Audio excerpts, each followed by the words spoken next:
What is up, Premier Planet? This is PPW official Danny Dixon here, and I'm continuing the Black Wrestlers You Should Know series here on YouTube. Randy is doing this all month long, and we want to honor those African American professional wrestlers that we believe you should know, not just in February, every single month. And today's episode, we are talking about former WWE superstar, former TNA superstar, Elijah Burke, also known as the Pope, D'Angelo Dinero. So I am doing this completely off the top of my head. So if I have anything wrong, feel free to correct me in the comments. Let me know your favorite Elijah Burke match moment. Let me know your favorite Pope D'Angelo Dinero match moment.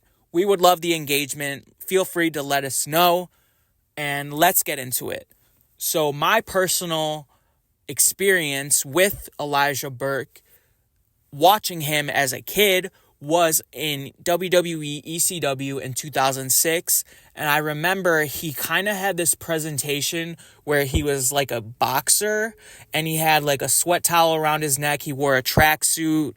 I just remember he had this swagger about him that I always thought was really cool. And boy, did I dislike Elijah Burke as a kid.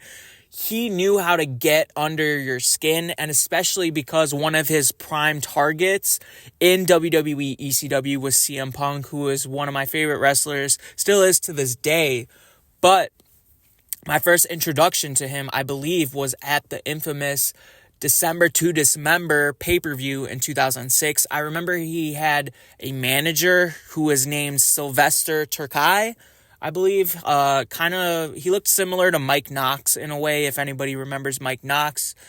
I guess something didn't really go well together because eventually Sylvester Turkai was moved elsewhere and Elijah Burke would transition into other storylines on programming, which involved him becoming the leader of the New Breed. And that's something I want to discuss because I feel like that was a career-defining moment for Elijah Burke at that time.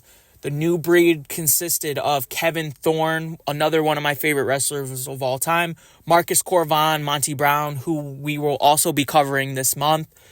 It consisted of Matt Striker, who eventually would go on to manage Big Daddy V, Viscera, another person that will be covered this month. And at one point, they even had CM Punk in the New Breed. So the New Breed was like a contradiction of what the ECW original stood for. And in a way, it was controversial because everyone was saying that ECW was nothing without people like Tommy Dreamer, Rob Van Dam, Sabu, Balls Mahoney, all those types of guys, because they were the heart and the soul of ECW, the original ECW, that is. And people like Elijah Burke, Marcus Corvan, Matt Striker, Kevin Thorne, they wanted to take over and show that, hey, this is a new era in professional wrestling, and this is what we are about, and we want to rid of the old and in with the new. And personally, as I got older, I came to appreciate what the New Breed stood for. I thought it was fresh, it was compelling, and it gave the newer talent, that is, a chance to shine, and also the people who wanted that nostalgia factor from the ECW originals to still be able to see them. You know, the Sandman, Sabu, Tommy Dreamer, these were the guys who were feuding with the New Breed, and eventually they had that match at WrestleMania 23.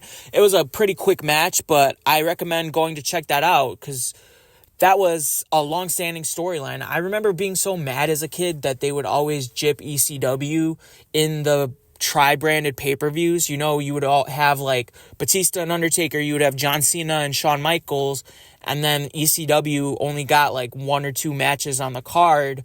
And personally, I'm a little weird, and I was an ECW kid. I know it's controversial because everyone was saying that ECW was not the same as it was before. But hey, I thought ECW showcased the newer talent, the best of their ability with what they got. In a way, it was kind of similar to the original 2012 NXT because a lot of these guys weren't as known. And it was their first chance to really shine with the audience, the capacity of a WWE audience, because they would tape ECW, or initially they would tape it after SmackDown, but then they would tape it before SmackDown, so people who would buy a ticket to SmackDown would also get to watch ECW. It was like a 2-for-1 kind of deal, if you get what I'm saying.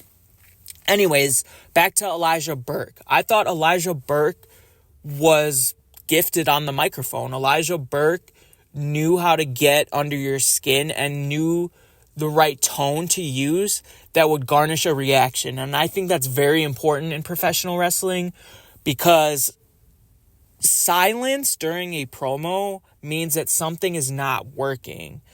And I know that ECW was taped, so there's always that conversation about, oh, they're putting in crowd noise to garnish reactions because the crowd was too tired, blah, blah, blah.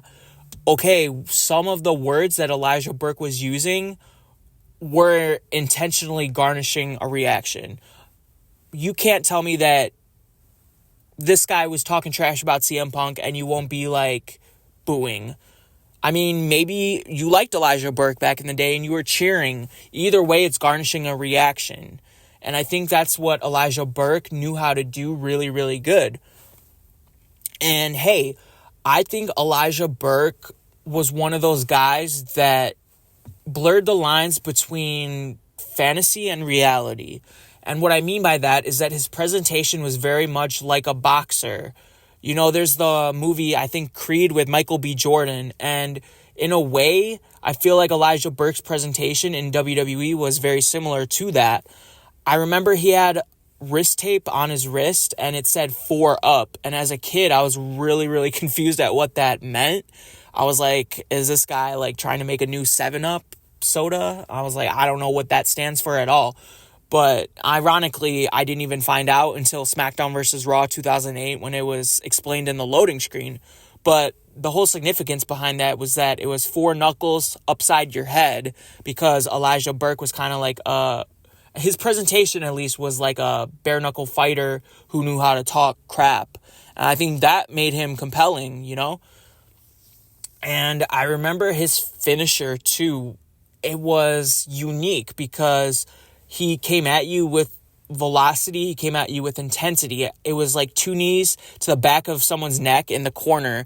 And I think that also helped with his presentation because he had that unpredictability factor. Because think about it. If you're getting knocked out in boxing, you won't know where you are.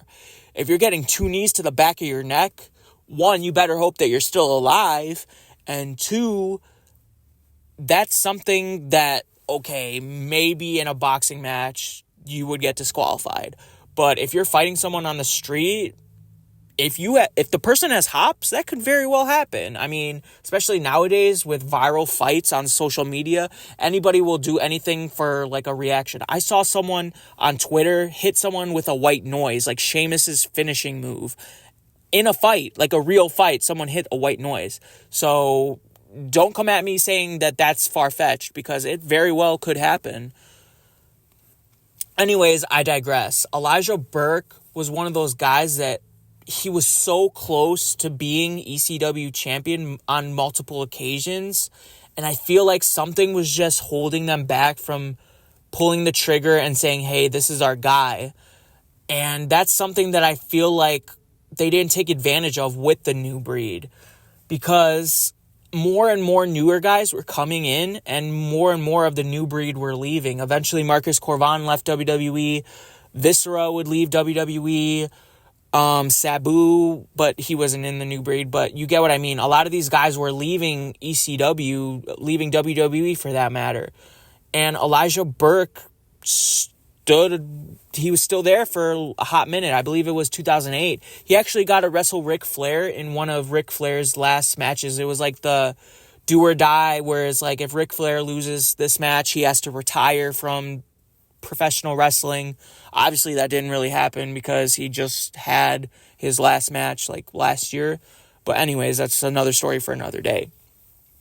And I feel like maybe if he got drafted to another brand, that would have helped his case, because I feel like if he feuded with someone the caliber of like John Cena, maybe he would have had that moment to really shine. But at the same time, you also have to factor in that social media wasn't as available as it is now. I mean, Twitter came around in 2007, I think. So a lot of the early adopters, I mean, WWE was an early adopter of Twitter. Their Twitter account was created probably that year, 2008, when Elijah Burke was still in WWE. But I feel like if it was more widely available, Elijah Burke could have been one of those like overnight successes, because you always see those clips of like WWE and they're like, oh, you'll never believe what let's just say Finn Balor said on Raw, you know what I mean? And then more and more people maybe who didn't watch Raw but they get wrestling content served to them on social media can see. And I feel like that would have helped Elijah Burke's case. But he ended up going to TNA.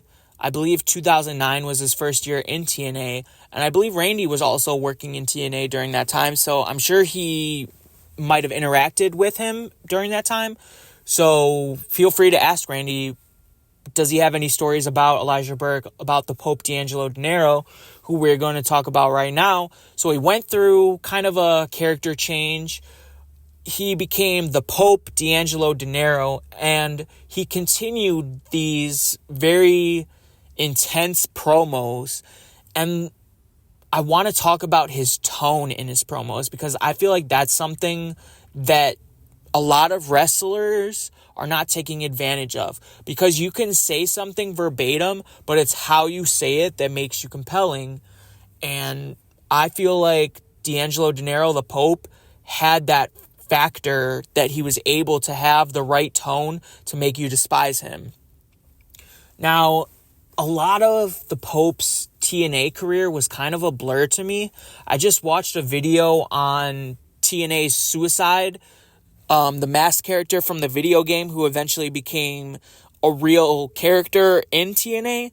And apparently he feuded with the Pope, D'Angelo Dinero, of which I didn't really know was a thing, but still was compelling nonetheless. And another thing that I want to talk about with the Pope D'Angelo Dinero was his ability to not only be compelling on the mic, but be compelling in the ring. Because at the time, TNA was relying a lot on people like Sting, people like Kurt Angle, people like Samoa Joe. And I feel like someone like the Pope had a chip on his shoulder, so he came to TNA with something to prove. And during that time, TNA had the television championship, and I remember as a kid, I think I was maybe 2011, the Pope feuded with Devon when Devon went through a whole like change and his sons were involved in TNA. That was something that stuck out to me. I don't know why, but I was like compelled by that feud. So if you have TNA Plus, maybe check that out. I think it was pretty compelling stuff from what I remember. I remember they were trying to get Devon's sons to start wrestling in TNA, and the Pope was trying to say, hey, why don't you train with me? Don't train with your dad, so on and so forth.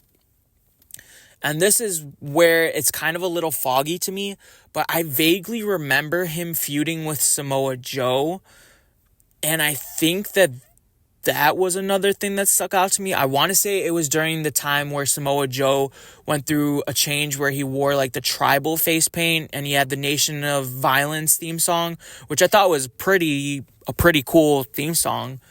But the Pope had this swagger that I feel like he really intensified while he was in TNA. And it makes me want to go back and watch, because I know he had a lot of opportunities to cut promos. And I remember a lot of them being really, really good. And I feel like TNA gave him the opportunity to craft his character better than what WWE was able to do. And evidently something must be working, because I think the Pope is still active in professional wrestling today. I vaguely remember seeing him wrestling in NWA when that was gaining more prominence under Billy Corgan. And I think that he is going by the name Elijah Burke again. Don't quote me on that. I'm not 100% sure. But at the same time, we want to tribute to Elijah Burke, to the Pope.